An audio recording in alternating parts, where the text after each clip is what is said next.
Welcome to another broadcast of The Soul of the Everyman on the ArtistFirst Radio Network. All past shows are archived. You can find them at ArtistFirst.com. We love your questions and comments. Send them to us to DJ@ArtistFirst.com. And now here they are, your co-hosts, Michael and Margaret Lyons. Thank you very much, Z-Man, our co-studio runner person. And I'm Michael Lyons. And I'm Margaret. And she's Margaret. And I caught some flack for this 2 or 3 shows ago, but this actually is our last show yes, it is, of this year.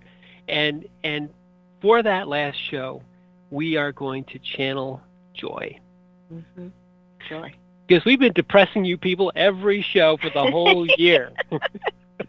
We're figuring the suicide hotlines are busy enough this time of year, so it's time to level it all out with one big joyful show. Mm-hmm. Joy.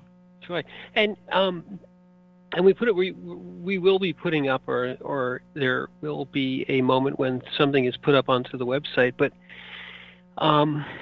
the graphic that we've chose for this show on joy is interesting because the premise of the quote that's in the graphic is that joy isn't something that just happens to you. And that's kind of an interesting place to jump off, because good things happen to you and bad things happen to you. And bad things and good things happen to us all. And it doesn't always require you to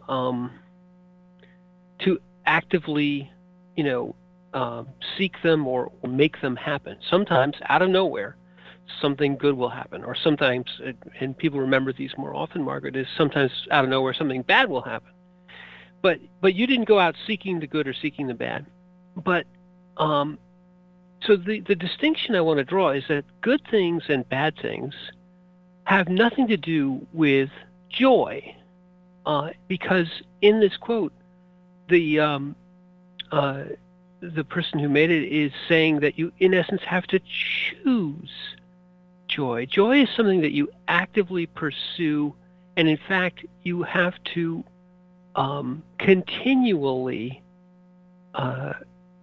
make the choice to be joyful. And I think that's the most interesting thing about joy, is that joy is entirely under our control. And people go on and on, Margaret, about how they want to control things. They want to control risks, or they want to control, whether or not something is going to, harm them, or whether they'll be prepared for things and so on. But I don't think people do enough of in essence, internalize and know how powerful the ability to choose joy is.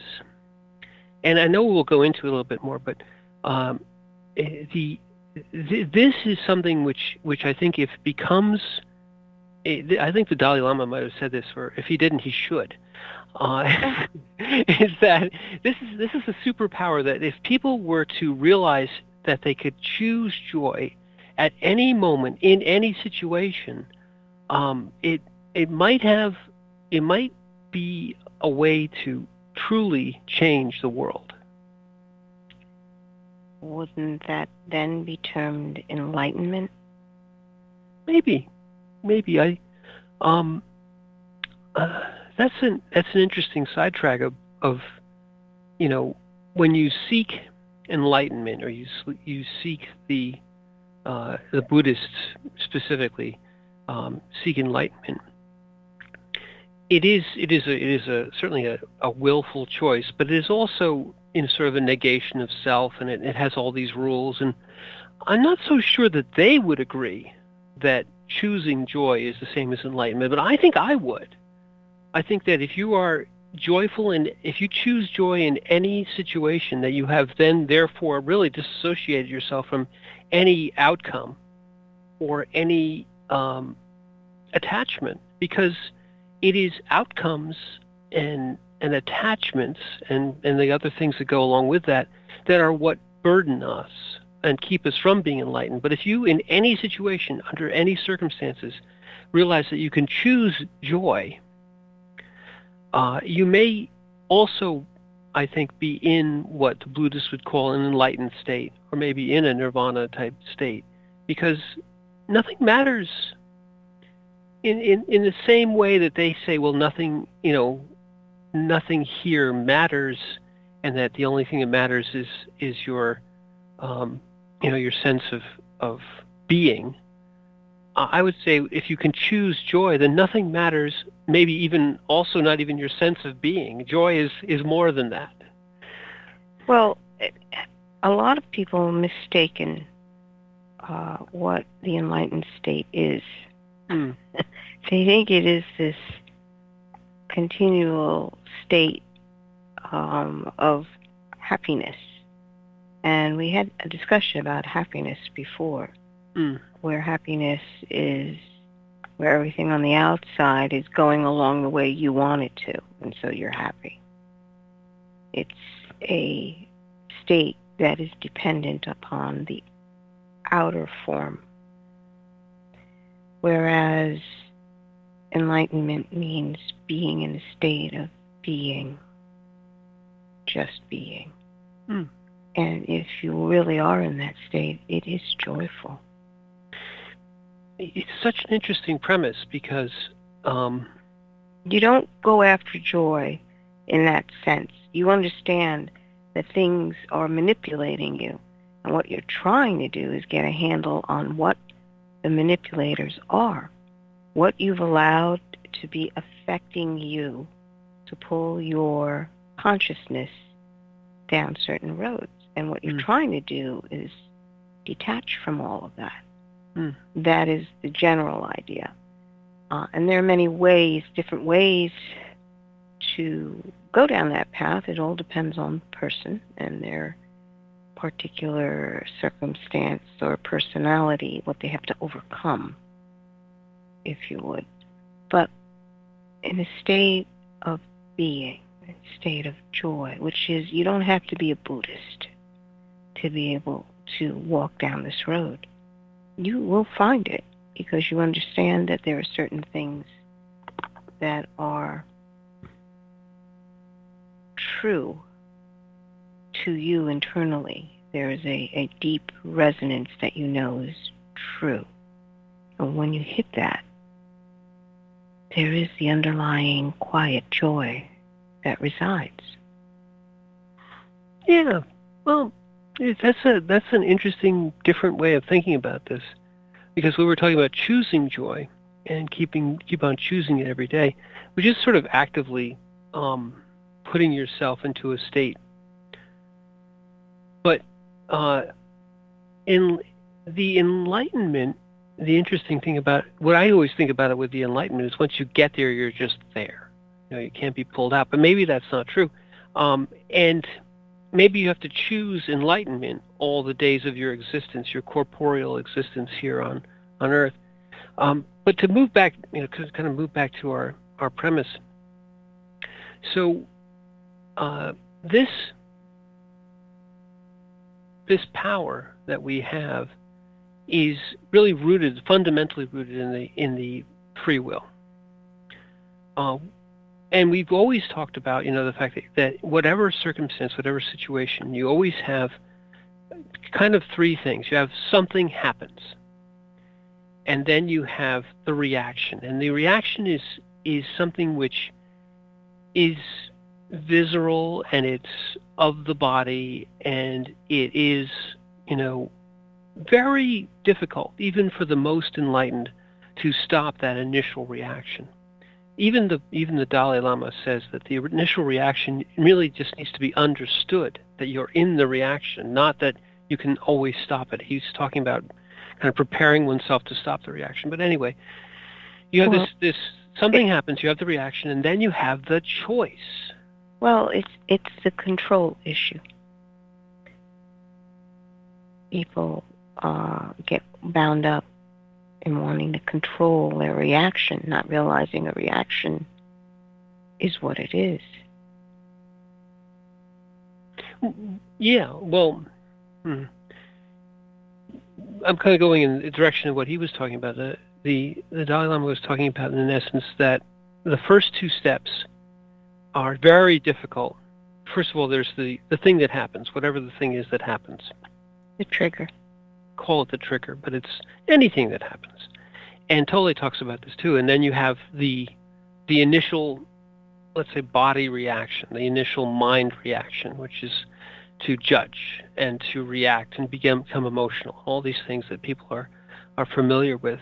And at that point, most people stop and they run off, as you say. They let themselves be dragged into the emotion, the feelings that rise, the judgments, the stories they tell themselves, and they push themselves entirely out of being and into this living in the past and the future, and being totally in a reaction state. And unfortunately, nearly all people live in those two situations: trigger, reaction, trigger, reaction, trigger, reaction, and talking to themselves constantly about what is around them rather than just being in it.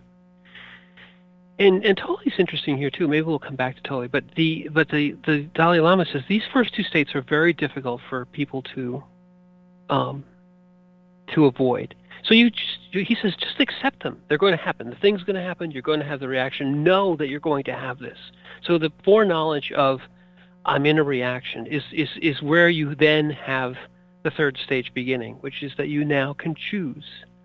And the choice is, as he says, maybe as you just said, to be enlightened, to in essence say, this is just a thing, this is just a reaction, don't let it disturb my being.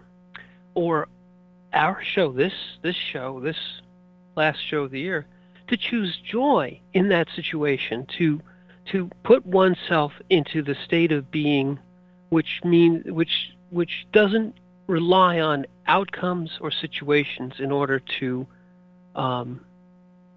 exist. You choose to be joyful regardless, and then you will get the reaction from others. What's the matter with you? That's a whole other thing. No, but that's primary because you're in the situation.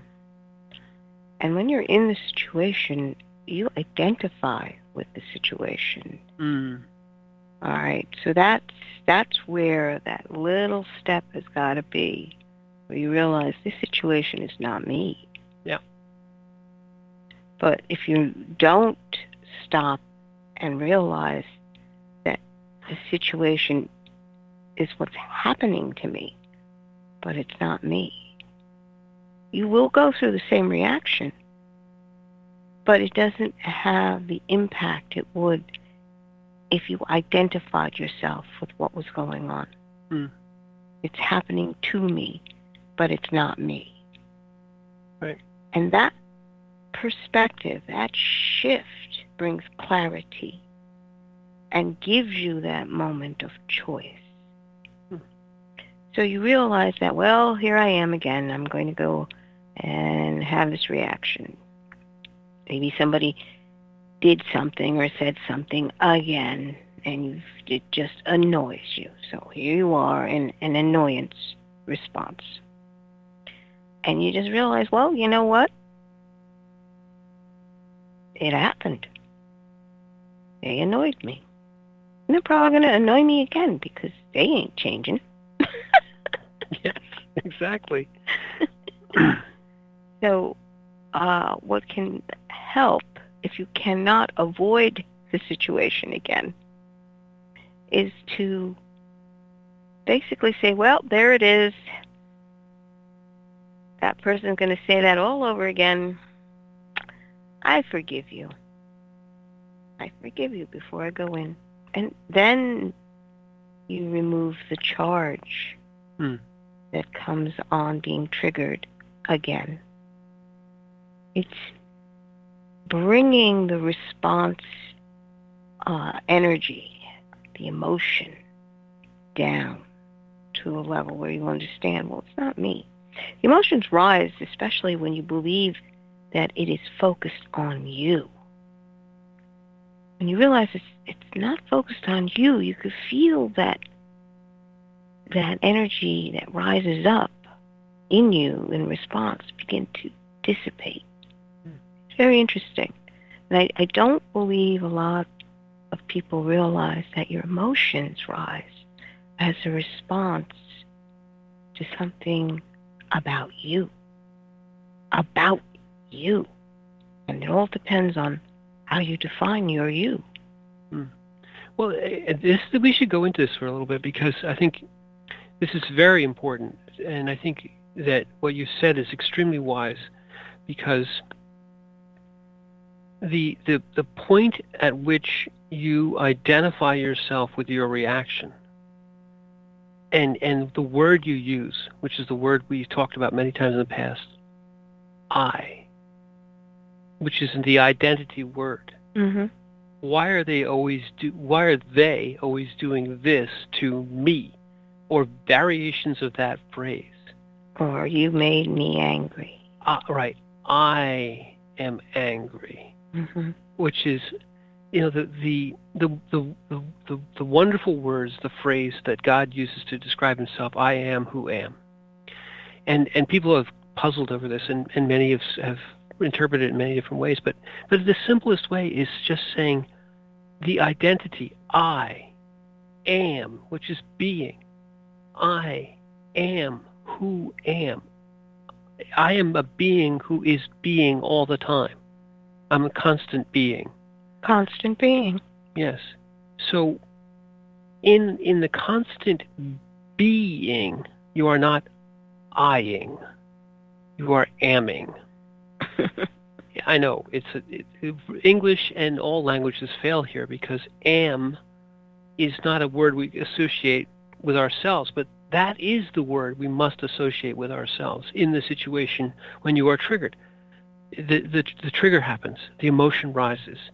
If you stay in the am and not the I, if you refuse to identify that I am angry, you have moved yourself from being into anger, and then off into why are they doing this to me? And then you're in judgment. I don't deserve this. They are bad. And it just whoosh, you're gone. You're not in your being state anymore. You are in the roiling maelstrom of reaction. And in that maelstrom you are lost. You are in the past, you are in the future, you are anything but joyful, anything but enlightened. You are in the chaos. And you are. And it's very difficult to get back. Of course you will. The reaction fades for lack of fuel. Although, of course, we all know people who stay in this constant reaction state. But most of us, reaction fades for lack of fuel, and you come back to center and you go. And sometimes you look back and say, why did I do? Well, and this is also wrong, but why did I do all those things? Why did I say those things? How could I have been so this and that and the other thing? Because you weren't you at that time. You weren't amming. You were the storm. You were in the chaos. You took on the identity. Exactly. Of the character in your story, instead of being the eyes that read the words in the story. You took on the identity of the character. Yes. And when you do that, you give up your ability to choose. You should explain that again, because it's so exactly right. You should go back and talk about what you mean by the story. Well, the story is that which you tell yourself of what is going on, instead of observing and making note of what's actually happening. There is a story that you are telling yourself, and you may have been telling yourself the story for many years. So you go back to that template of how you're going to fit what you're seeing into the story that you keep telling yourself. And it could be as simple as, I am always a loser. It always falls for me. Nothing good ever happens for me. And everything that happens around you, you fit into that template of I am a loser. Or I am a winner. I always win. It doesn't matter what's going on. I win, win, win all the time. And then that story gets told. Instead of just looking at it and saying win or lose is a relative term, it's defining what winning is and what losing is. But if you would go into why, so here's the story, and you're telling it to yourself, but then you identify with the story. It's worse than just telling it to yourself. Well, yeah, you've put yourself into the story. Right. You are not the observer anymore. This is what I mean by you must be able to observe the events and understand that that story, which is unfolding in front of you, is just that. It is the events of what is happening, but it's not you. You are the eyes that are observing this. And for whatever reason, you are there to observe. So it may feel as if you're getting pummeled or hurt, but that is, how do I say this? That is a manifestation of how you interact with this particular world. You can choose otherwise. You may never have even thought that it was possible to choose otherwise, but you can. There's something far greater in you that is basically standing next to you as you're going through all of this, going,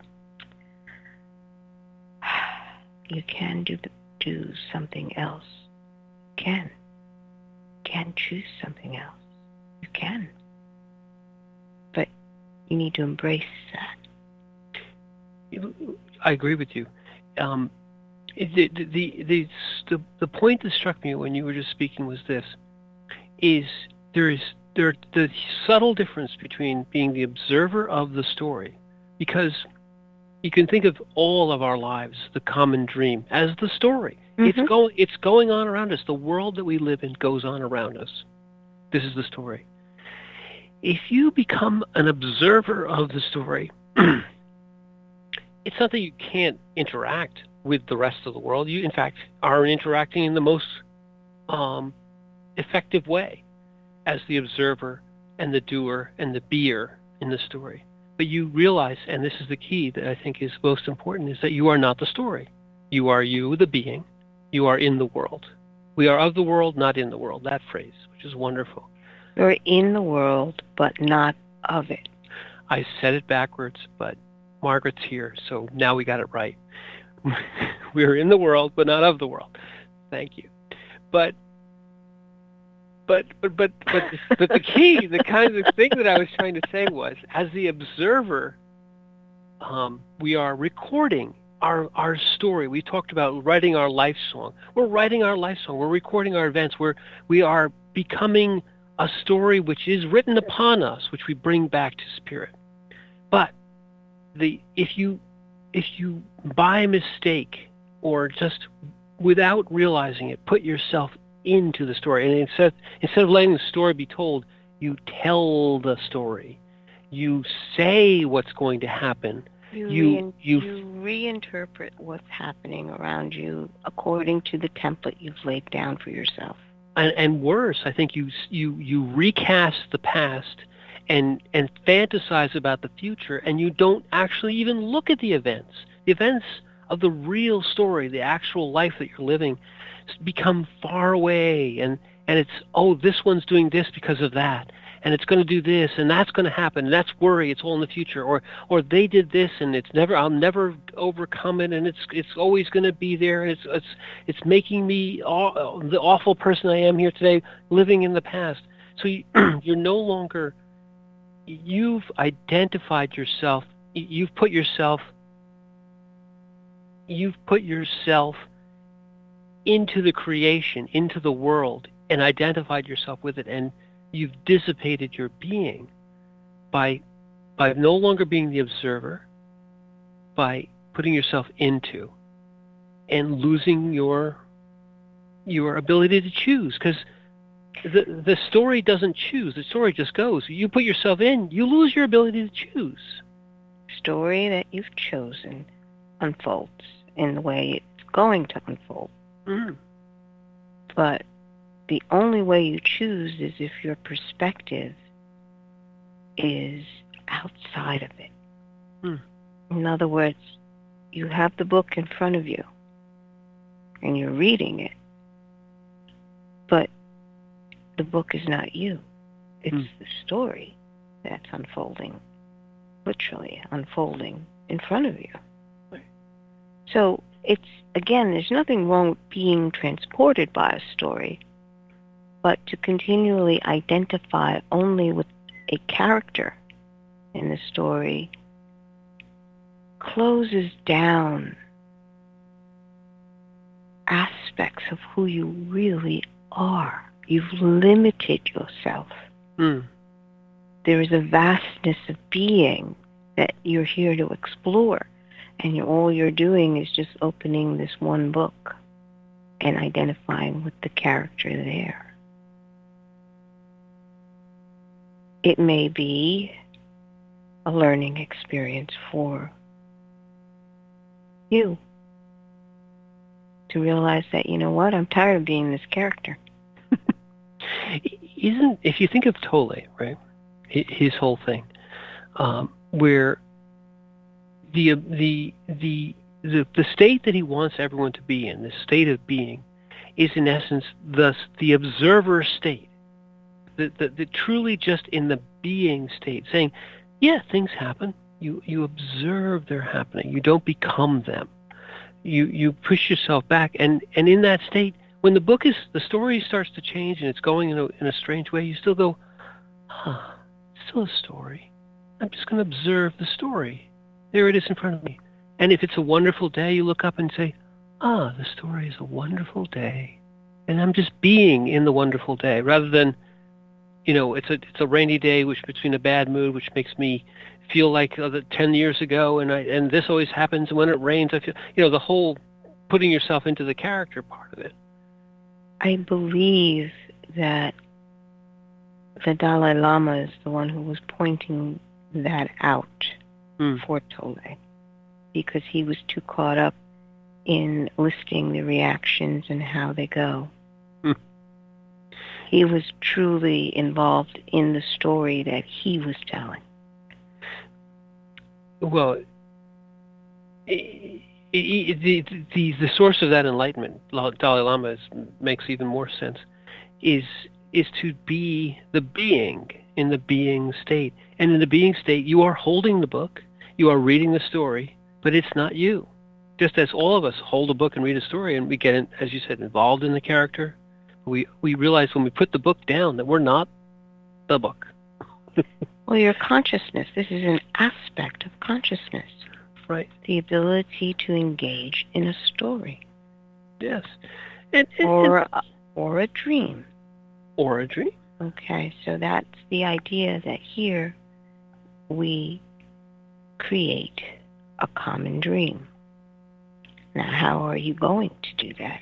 How much are you going to share in the creation? Or is it got to be, no, this is my square of the creation, and I've got to make it this way, and it's going to be perfect because I'm the only one that's making this square. Okay, you can watch me do this. This is what people think of as sharing in the dream, the common dream. Well, and it's funny. Let's take a moment to take ourselves out of this wonderful dream and go back to the studio, have a couple commercials, listen to those, and then we'll come back and we'll talk more about choosing joy.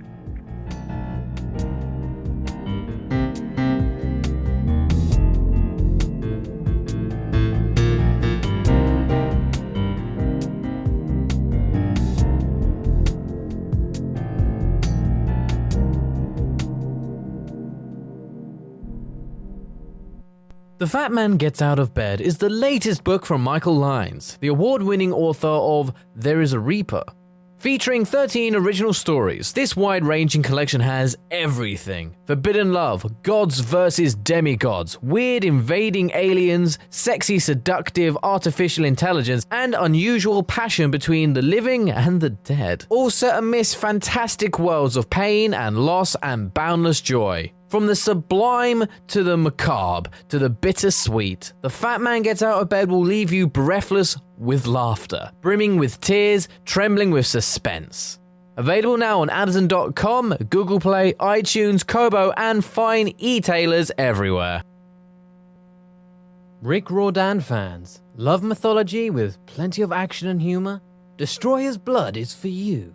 The new fantasy novel by award-winning author Michael Lines is book 1 of the adventures of Devkalion, the Blood series. Follow Dev and his magic sword Betrayer as they are suddenly attacked and forced to return to Olympus to fight in a war they want no part in. The world of men and gods is about to be destroyed by Zeus's ancient foe, and only Dev and Trey can stop him. The conflict never stops, and the amazing twist will have you on the edge of your seat. Act now while the ebook is on sale for only 99 cents.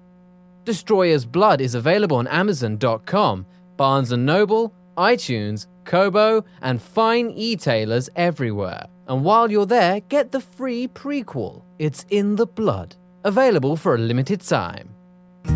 There is a Reaper is the story of 5-year-old Christopher Aaron and his life-changing struggle with leukemia.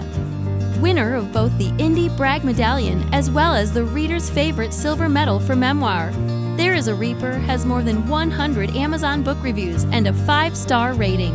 It has been described as life-changing, spiritual, a must-read.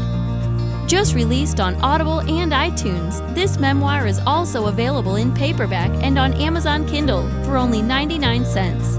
Get your copy of this life-changing memoir today. The wait is over. First Blood, Book 2 of the Blood series is out.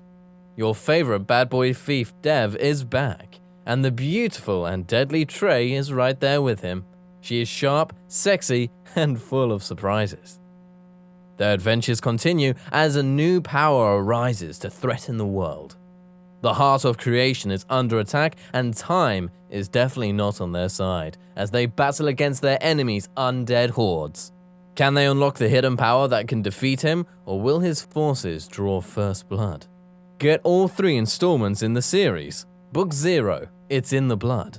Book 1, Destroyer's Blood, and the new release, Book 2, First Blood, today.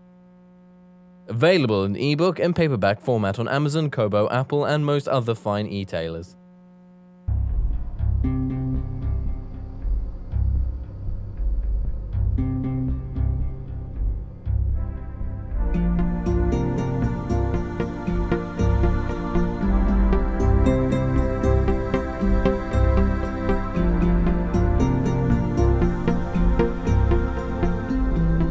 Thanks for joining us on The Soul of the Everyman on the ArtistFirst Radio Network. Back to your hosts, Michael and Margaret Lines. Thank you very much, Z-Man, and yes, welcome to the second half of the bottom of the... I can never get this right. Anyway, welcome back. Tonight this is our last show of the year, and we are talking about choosing joy, not just joy. I think we've had an interesting first half hour because we've kind of gone into and explored the concept of really what choosing to be rather than allowing oneself to be kind of drawn into the story, into the reaction, into the trigger. But let's pull it all back a little bit because I think we've established that. I say in practical situations, what happens to all of us is that something will happen. And people have this sort of default, well, good things are good. Good things are just fine, and I don't have to worry about those things. And it's only the bad things that I have to worry about. So, okay, I mean, in essence, you shouldn't worry about either. But, in the situations that we found ourselves in, and we found ourselves in a number of situations, you would certainly have not expected them to be joyful or to be happy. They were difficult situations. They were life and death. And in those situations, the world says to you, you should be a fearful, miserable, in chaos, in depression, in the state that would be, in the control of this situation, in the control of this turmoil, of this trial. And that's what many people do. If trouble is visiting you, you allow yourself to be troubled. You allow your peace to be stolen. You allow your identity to become one with the trouble. If you're given a diagnosis of cancer, you say, I am cancer. I am now disease-ridden. I am imperfect. I am all these terrible things. I can no longer do this. I can no longer do that. My life is over. You run into the chaos. You get drawn into the chaos. And I would not blame any person on the first time that this ever happened to them, innocent person who's handed this situation, to be drawn into this, because it's very easy. If one is not already strengthened in their mind and in their spirit, in their heart, and doesn't already have the tools to be able to stay in being, it is very easy. You get drawn into this. The world tells you to do it. Everyone tells you to do it. But in these situations, you realize that you can't stay there. If you stay there, this is the road to destruction. This is the road to death. This is the road to a very dark place. And so you learn. You can, even in these situations, learn that no matter what anyone says, it isn't the truth. It isn't what's actually happening. You find a still place, and from that place, you can realize that no matter what is going on around you, it isn't you. And in dealing with a situation where there is someone else, in this case, in our case, Christopher, who is actually the one suffering, you have their example. The example of these children in the cancer wards is that they didn't allow their joy to be stolen from them. Instinctively, they were able to say, okay, this or that, and I have this test or that thing that has to happen today, and I don't like it, and I have to get through it. But afterwards, I'm going to go back to playing my video game. And in playing the video game, they were transported. They were no longer identifying with their disease or what they could or couldn't do. They were actually in a state of joy, a state of being, and choosing it. And in observing that, in being in that room, and observing that this is where they were living, you learn that this is a essential power of a human being, to be able to choose joy even when facing destruction, and realize that that's the most important choice one can make. Mm-hmm.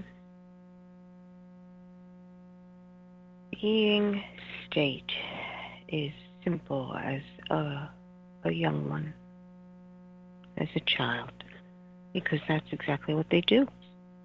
Yeah. They wake up, here I am. Okay, I'm here. And then they begin to observe everything, take it in. I love watching children do that, by the way. When they open their eyes and they're looking around and they're just taking stuff in, like, wow, look at that. Yes. I'm here and I'm seeing that. No idea what that is. But wow. And when you become overwhelmed by stuff, the tendency is like, well, I'm with people I love. I'm going to sleep now. You know, it's just this wonderful childlike innocence of, okay, oh, let's see what the next moment brings. Because they're not planning, by the way. There is no plan involved of what the next 3 steps are going to be. They're just open to possibilities. And when you're open to possibilities, what you're doing is you're looking at a moment saying, it can go a whole bunch of different ways. And then that's when you begin to learn that there's an I. Because I can actually choose a direction of where it's going to go, what I want it to be. That is the development of it all. But it's also realizing as a small child, this stuff that goes on is way beyond me. No, I think I'll go do this. Or I'm going to be right here. Or I'm going to watch this. It's choosing to be right in that moment. And realizing that, well, okay, that's just what I'm observing. It's not me. Why are my adults all crying all the time?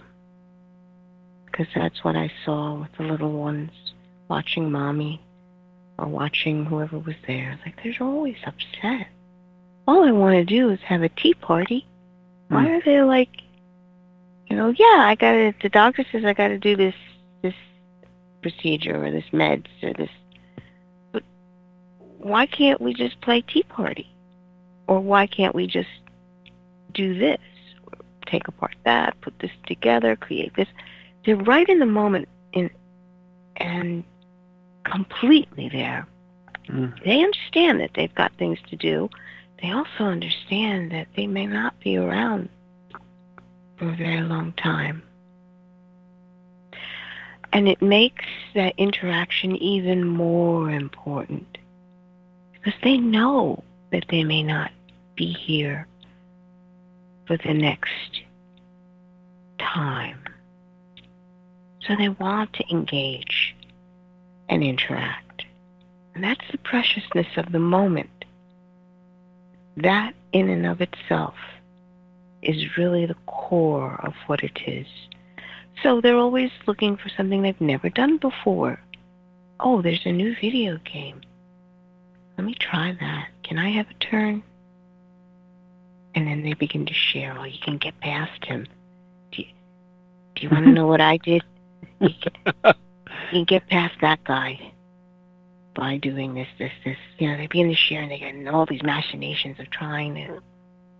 But it's that clarity of understanding that allows the joy to become very apparent in the moment, whatever it may be.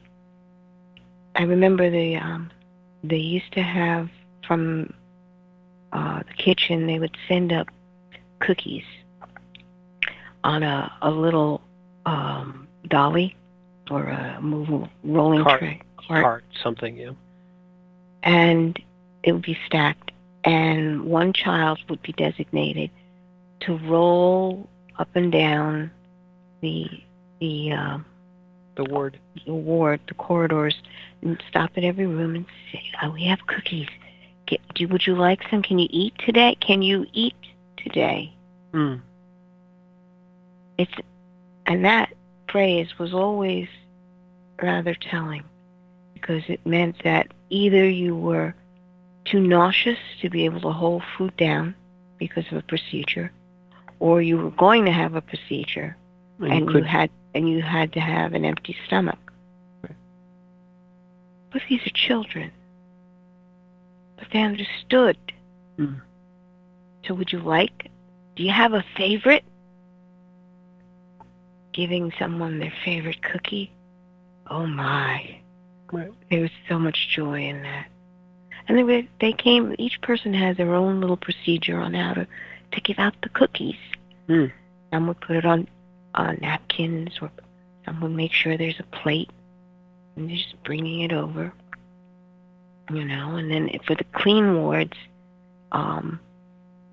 sometimes there would be something set aside for the clean wards. So it's, you guys think you have trouble with COVID, huh? Well, but in fact, that particular ritual, children who were just as sick as the children that they were bringing the cookies to, who understood the power of the moment of being. Can you eat today is a wonderful encapsulation of that, because it doesn't mean that you can never eat. It doesn't mean that that joy delayed is joy denied. It just means in this moment of being, can you eat today? And as you said, having the being the agent of delivery of a treat is a choice, because you could say, well, I may not be able to have this treat tomorrow because I may not be here tomorrow. But it doesn't matter. The choice of joy is enjoy the treat today. And if you were an observer in this and you learned that, the truism is that we all are on a ward where we are going to 100% be not here forever. And we really don't know if we're going to be here tomorrow. And once you internalize those two things and you come to understand them fully, the choice to enjoy the moment is obvious. It's almost imperative. I don't know if I'm going to be here tomorrow. Someone's offering me a cookie. I have a million troubles, and I may die tomorrow. Take the cookie, because joy is eternal. Joy, the moment of joy, is eternal. You choose to be in it. The joy was a shared experience. Oh, very good, yes. Okay, so they may not be able to eat the whole cookie. They might just take a nibble out of it because that's as much as they could possibly do. Mm. But with the whole process of someone caring enough to prep it a little bit, napkin, and then walking into the room, because the kids that were pushing the cart with the cookies, they weren't 100% either. No. They may have just, recovered a bit from chemo, and they thought, well, I want to do this.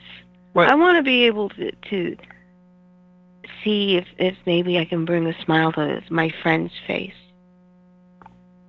And that whole process of being able to take it and give it, and then the other person opens their hands and takes it from them, and the smile and the thank you.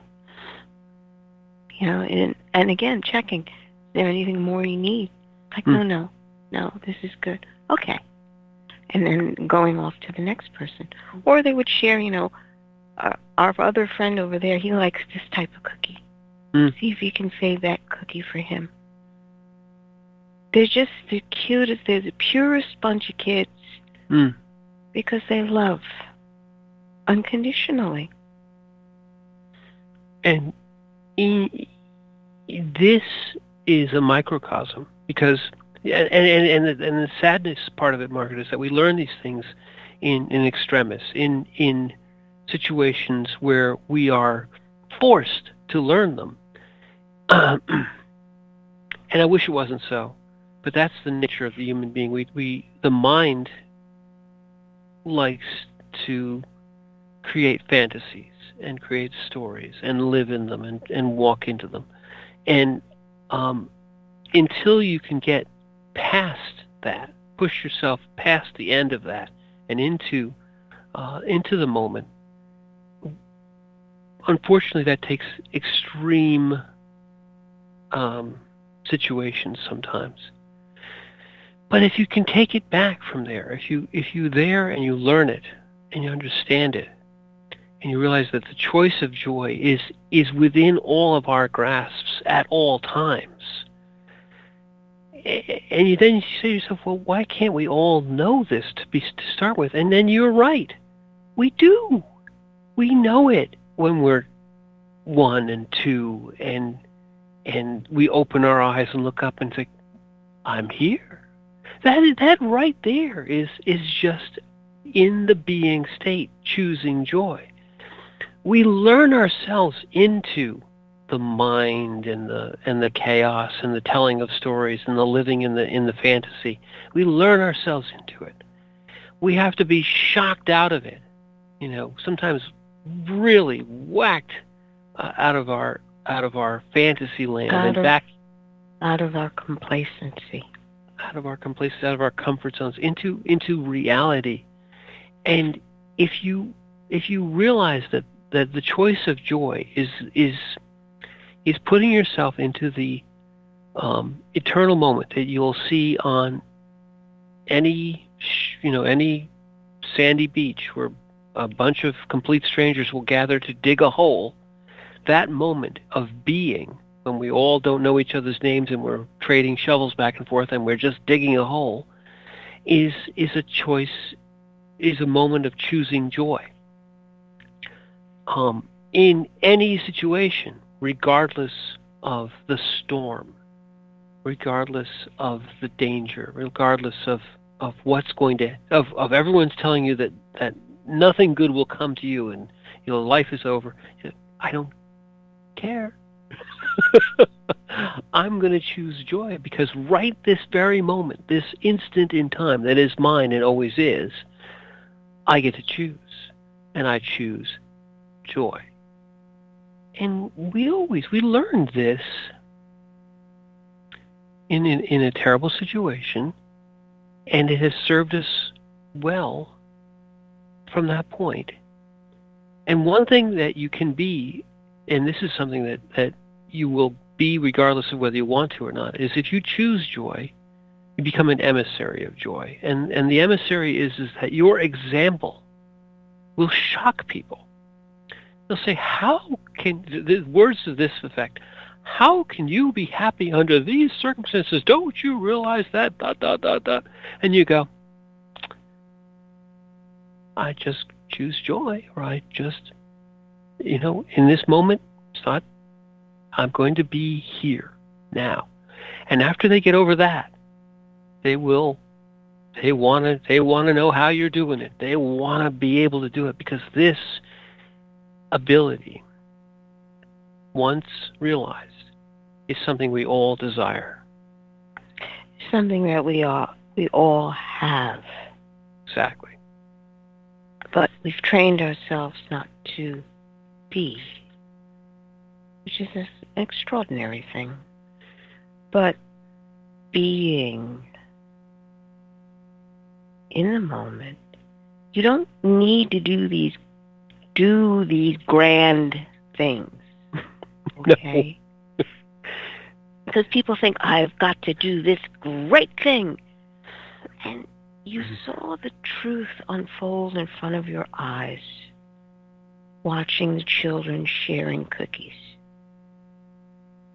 Simple act, but so present that the preciousness of it overwhelms you. These children, one child sick, and fighting for their lives. All of them were fighting for their lives. But not being weighed down by the fact that, you know what? I don't know, I might be sick tomorrow from my chemo bout or whatever procedure they've decided to do. But now is good. Now is so good, because in this moment, I love enough to give someone I love something they really enjoy. Yeah. I love. They choose to love every moment. And that takes away all boundaries. Yeah, I might die. You might die. You know, we've all had that procedure. Oh, yeah, I hate when this happens. But it's now that we share. And we choose to share something joyful. Because you're here with me. And I love it. Yeah. And once you realize that, you have really reached, as you mentioned earlier, a state of enlightenment where no outcome or no event will be able to stir you from your ability to choose joy and to shock those who are still in the illusion. Shock the heck out of them. And hopefully, through example, because that's how I believe you learn yourself back out of it, show others that way. And I think that, you know, we should all take a moment at the end of this troubling year and realize that every year is troubling. All moments have their issues. And we should learn that to be is to choose joy. Yes. And with this new coming year, we wish you a very happy new year. And I'm Margaret. And I'm Michael. And thank you. Thank you for listening.